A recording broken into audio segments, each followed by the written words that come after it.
Happiness through curiosity on the Ranveer Show. Welcome to TRS Clips. Would it be fair to say that the Kalki Avatar, which is the 10th Avatar, is the form of man beyond being enlightened? Definitely. Which is an astral being? Very, very likely, it means something in respects of evolution, which we haven't really even thought about, Like did the early Homo sapien think that we'd one day be able to build rocket ships and leave this planet and go to the moon? So it's at a level that we can't even imagine right now. And possibly, I would say it has to do with your mental progression, the evolution of your brains. Because our bodies have evolved into whatever they were meant to be, right? We still have a lot of vestigial organs within our body, like the appendix, etc., which don't serve any purpose, which clearly shows that our bodies have evolved. So what is left to see is the mental progression. A lot of scientists say that, we do not use a lot of our mental capacities. It's only 10% or 20% of the brains that we use, which may or may not be strictly true. But it's safe to say that there's a lot more that needs to be understood of our mental faculties, So I think this evolution will come in the form of the field of telekinesis or teleportation or some siddhis that, we talk about in the scriptures. Which are occult kind of abilities. They could be occult, or they could just be harnessing the power of your mind. They may not be very sinister, or they do not have to be, mystical powers. It could just be the use of your brain in a better way, to understand your environment, to understand the universe and utilize those sciences. What are we doing today? We are utilizing the electromagnetic radiation that's all around us for the telecast, for internet, for our cellular phones, for everything. These are things that are already existing. Once we found out about them, we started using them, right? So maybe it's about an evolution stage where our mental faculties can also be similarly tapped into. And all engineering arises from science, and science arises from creativity. Right. All scientists have actually been creative professionals who have done a lot of guesswork and a lot of hypothesizing before they actually chase a scientific chase. Definitely. In saying that, when we read about these studies about meditation, which is what the Buddha did to get to enlightenment, we also find that along this process of long-term meditation, you have long-term effects on your brain, like your corpus callosum thickens. Therefore, your processing power of your brain increases. The size of your amygdala reduces slightly. I think it's like the activation of your amygdala reduces. Your amygdala is responsible for all your fear responses. So basically what that means in the long term is a sense of self-belief increases, your calm increases. And you see this with people who meditate a lot. They are slightly different. That's all I'd like to say. It's not about being elevated or not. They're just calmer. And probably Buddha showed that, right? His entire life, when you see he's reacted very differently to the situations, right, than a normal person.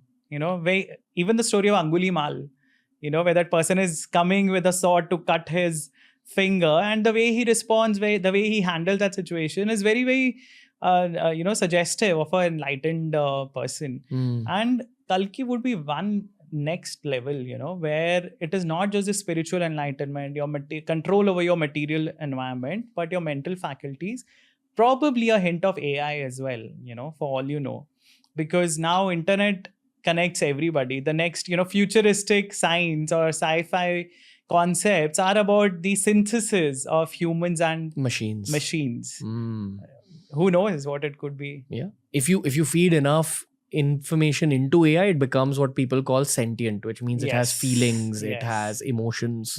Again, I don't know much about AI, and actually that's the next domain we've been trying to tap with this podcast. I don't know how many listeners we'll get on those episodes, even if we get fantastic AI professionals. Usually these engineering technology based conversations don't get as many listeners for some reason. But in saying that, I would agree with you. Because we know that biotech is also evolving so much. We've done a few biotech conversations with Dr. Sid Warrior. Everything from 3D printing to stem cell research to AI to nanobots. All these technologies are being developed, which effectively means that machines are going to become a part of our bodies as well. They're definitely going to enhance our capabilities, and you never know. Kalki could be somebody who has immense powers because of these abilities, because of availability of these abilities. So there's a thought, Dr. Aggarwal, how would you like to end this conversation? Well, I think the last conversation also was, on Kalki. It ended on the note for Kalki. And I think I would like to repeat that reiteration, that the belief in Messiah is great. We want to believe that somebody will come to save us. But I feel, it is imperative that we start living a life where we do not need to be saved. As a society, as a culture, I'm not talking about Indians, or I'm talking about the world, the globe. Everywhere we should be working towards achieving that Kalki within ourselves, where we can take care of things. We do not need an external savior to come and set things right for us. Why can't we do it? That's taking a beautiful small way steps, of looking at it. Baby steps, whatever each person can do. Plant a tree, help an orphan, save a stray animal, adopt a stray animal. Or there's so many small things that we can do. Save on electricity, cut down on your power usage, cut down on the fuel usage, use public transport. They sound very cliche, when you say it, but they are practical steps that we can do to help our environment. Keeping in mind Shri Ram, who was all about ethics, keeping in mind Krishna, who was all about dharma, which is doing the right thing, even if it means doing a few wrong things. Yes. Keeping in mind the Buddha, who reminds us to meditate and to spiritually evolve.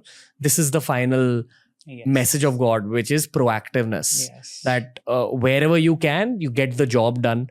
If you see something wrong happening in the world, go address it. Definitely. If you see the opportunity for good to be done, you go do it. Right. That's probably a finding nice the Kalki within ourselves. That is the intense.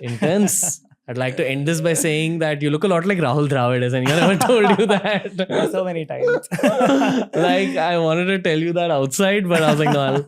He was my favorite cricketer, and he is still. So I always take it as a compliment. Plus, even the way you talk, there's a lot of resemblance, and these random moments in the middle of the podcast, I was smiling. I was actually thinking of that. but that's the end of this episode. Thanks for watching. Make sure you check out the entire episode and also check out this playlist that we've curated just for you.